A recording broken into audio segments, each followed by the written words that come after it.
Okay, class, welcome to the last part of the same chapter, economics, lesson first, development. Here we go forward little bit.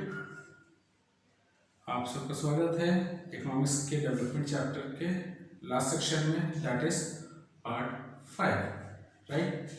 इसके पहले sections अगर आप लोगों ने पढ़ लिए हैं तो इट्स बेनिफिशियल फॉर यू। अगर नहीं पढ़ा है तो आप लोग तुरंत जा करके उसकी स्टडी जरूर करिए।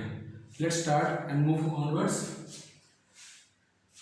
The next point that is the point for the development. हम लोग डेवलपमेंट पढ़ रहे हैं जिसमें हम लोग ने जाना था कि what are the things on which the development based. First, we go through the principles of development. Second, public facilities. Third, comparing of different countries. Now, fourth, which we are going to study in this chapter, that is sustainability of development. Sthirta, sustainable.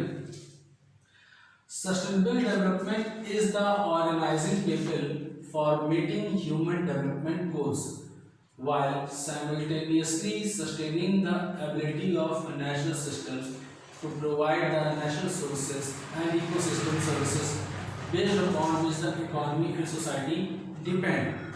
What does it mean? Sustainable development is the organizing. Sustainable development एक ऐसा organizing है लोगों का for meeting human development, जो इस बात का ध्यान रखते हैं कि लोगों का विकास हो सके, ह्यूमन डेवलपमेंट, मानव का विकास हो सके, उसके लक्ष्य को प्राप्त कर सके, human development goals, for achieving the human development goals while simultaneously sustaining the ability, और किस योग्यता पे, the ability of natural systems to provide the natural sources, कि नेचुरल सिस्टम्स के थ्रू नेचुरल सोर्सेज को वो प्रोवाइड कर सके। पर प्रोवाइड कैसे कर पाएंगे? जब उसको सस्टेन कर पाएंगे। And ecosystem services based upon which the economy and society depend, वो इकोसिस्टम की सर्विसेज, वो नेचुरल सोर्सेज और इकोसिस्टम की सर्विसेज जिस पे हमारा ह्यूमन सोसाइटी, हमारी कम्युनिटी डिपेंड होती है। अब यहाँ पे सस्टेनेबिलिटी से आप ये सोच सकते हैं कि हम अपने विकास तो करते हैं, पर वो विकास क्या यहाँ तक ही स्थिर है? नहीं, उसको आगे भी ले जाना है। हम हमेशा जब भी डेवलपमेंट किए हैं, हमारा राष्ट्र भी डेवलपमेंट किया है, तो इस बेस पर डेवलपमेंट नहीं करता है कि हम वो विकास सिर्फ अपने लोगों तक ही रखें, आने वाली पीढ़ी भी उसका फायदा उठा सके। लेकिन जब हम वो चीज़ नहीं करते हैं, then it is not sustainable development. इसलिए जब भी किसी भी नेशंस को डेवलपमेंट करना होता है तो वो सस्टेनेबल डेवलपमेंट के बेस पर ही करती है, जिससे कि आने वाली जनरेशन भी उसका लाभ उठा सके। It means that the coming generation will get the better benefits and profits from the previous development. इसके अंदर में आता है ग्राउंड वाटर इन इंडिया। कुछ रिसेंट ईयर्स से पता चला है कि 300 डिस्ट्रिक्ट्स का सर्वे निकाला गया था, जिसमें बताया गया कि हमारा जो ग्राउंड वाटर है रिसेंट प्रीवियस ईयर से एक बहुत ही भयानक स्थिति में चल रहे हैं। भयानक स्थिति क्या? Under serious threat. 300 डिस्ट्रिक्ट्स का सर्वे निकाला गया था, जिसमें पता चला कि 4 मीटर हमारा ग्राउंड वाटर जो है नीचे डिक्लाइन होता जा रहा है। यानी हर कितने साल में? 20 साल में 4 मीटर हमारा ग्राउंड वाटर डिक्लाइन होता जा रहा है, नीचे चला जा रहा है, अपने लेवल से नीचे जा रहा है हर 4 मीटर अगले हर 20 साल में जा रहा है। अगर इस स्पीड से हम लोग अगर यूज़ करते हैं पानी, तो nearly 1/3 of a country people have overuse of water। हमारे देश के 1/3 लोग बेवजह अननेसेसरी पानी वेस्ट करते हैं, और इसी तरह से अगर ये स्पीड चलती चली गई तो आने वाले समय में या तो ग्राउंड वाटर का जो लेवल है वो पूरी तरह से एम्प्टी हो जाएगा या ड्राई हो जाएगा। सेकंड एग्जांपल आता है exhaustion of natural sources. Exhaustion of natural sources क्या है? नेचुरल सोर्सेज हमारे आसपास की जो रिसोर्सेज जो हमें प्रकृति से मिली है, that are the natural sources, वो भी धीरे धीरे घट रहा है। रिसोर्सेज हमारे दो होते हैं, एक रिन्यूएबल रिसोर्सेज होते हैं, एक नॉन रिन्यूएबल। रिन्यूएबल रिसोर्सेज वो होते हैं विच कैन बी रिप्लेनिश्ड और replaced with the repeatedly use, मतलब कि वो रिसोर्सेज जो हम रिप्लेस भी कर सकते हैं अगर हम उसको लगातार इस्तेमाल कर रहे हैं। जैसे कि सूरज की रोशनी, सोलर एनर्जी हमें मिलती है नेचुरल है, ये अनलिमिटेड है, ये खत्म नहीं हो सकती, इसलिए रिन्यूएबल हो सकती है। इसको हम कई फॉर्म में रिन्यूएबल करते हैं। हम सोलर एनर्जी का इस्तेमाल सोलर पैनल, सोलर कुकर्स और सोलर गीजर्स में यूज़ करते हैं। आजकल सोलर चार्जेस से हम अपनी बिजली को चार्ज करते हैं, बिजली पैदा करते हैं। तो सोलर एनर्जी को कई फॉर्म में यूज़ करते हैं, that is the renewable resources, right. और ये कभी घट नहीं सकती है, ये हमेशा है नेचर में। Second, oxygen. ऑक्सीजन का अगर हम सही तरीके से पोल्यूशन ना करें तो ऑक्सीजन हमें कई साल तक प्रोवाइड होती है। These are the natural resources. Third,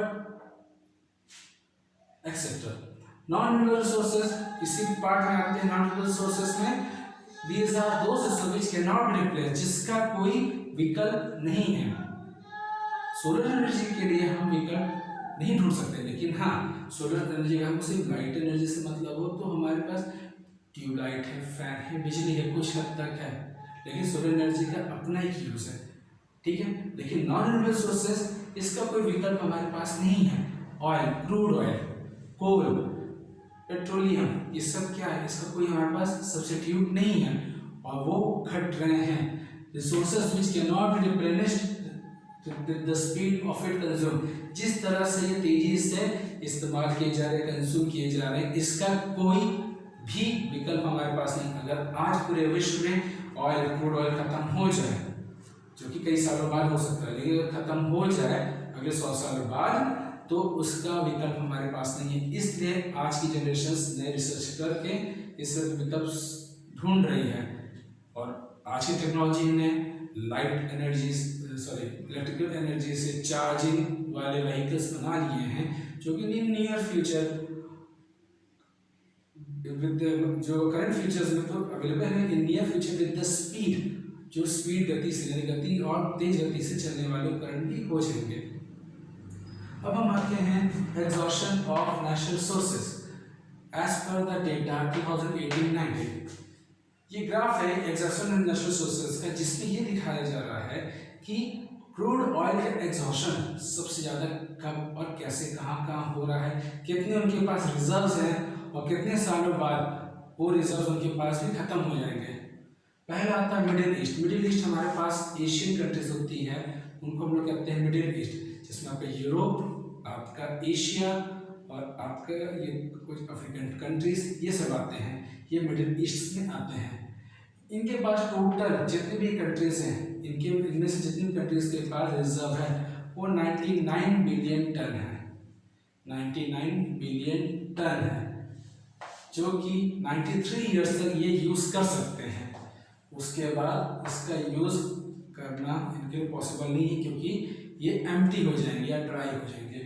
USA अकेले, यूनाइटेड स्टेट्स ऑफ अमेरिका जो है, अमेरिकन कॉन्टिनेंट जो है, उनके पास सिर्फ 4 बिलियन टन रिजर्व ऑयल है, जो कि उनका आने वाले समय में 10 साल में खत्म हो जाएगा। और आपको जानकर ताज्जुब होगा कि अमेरिका बाकी देशों से अपने यहाँ इंपोर्ट करता है crude oil barrels to barrels, और वो इसको सबसे ज़्यादा इस्तेमाल करता है अपनी मिलिट्री और इकोनॉमिक पावर को बढ़ाने के लिए। कभी कभी वो इस तरह के यूजेस अननेसेसरी भी हो जाते हैं, लेकिन आप अपनी मिलिट्री और पावर और इकोनॉमिक पावर बढ़ाने के लिए अननेसेसरी अपने पावर को इम्प्लीमेंट करने के लिए तेज गति से शक्तिशाली या सुपर पावर बनने के होड़ में कितने क्रूड ऑयल को ख़त्म कर रहे हैं। तो उसके पास खुद का जो रिजर्व है वो 4 बिलियन टन है, लेकिन उसकी रिक्वायर्ड 4 बिलियन टन के ऊपर है।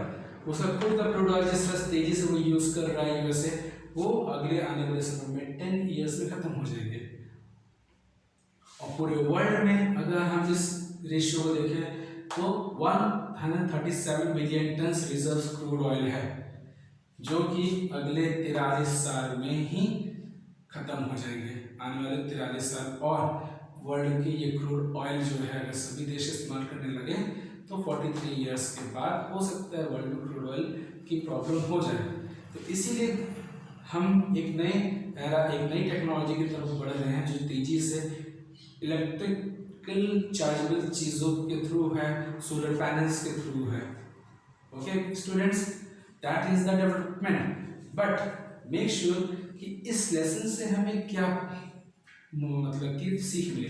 इस लेसन से डेवलपमेंट चैप्टर से ये सीख मिले कि आने वाले टाइम्स में, एरा में हमें किस इकोनॉमिक डेवलपमेंट में स्थिर रहना है, कैसे अपने देश को, अपने नेशंस को डेवलप करना है, और कैसे उन चीज़ों को फॉलो करना है जिससे कि हम डेवलपिंग नेशन से डेवलप्ड नेशंस की ओर बढ़ सकें।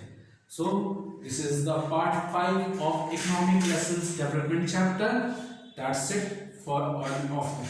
Thank you.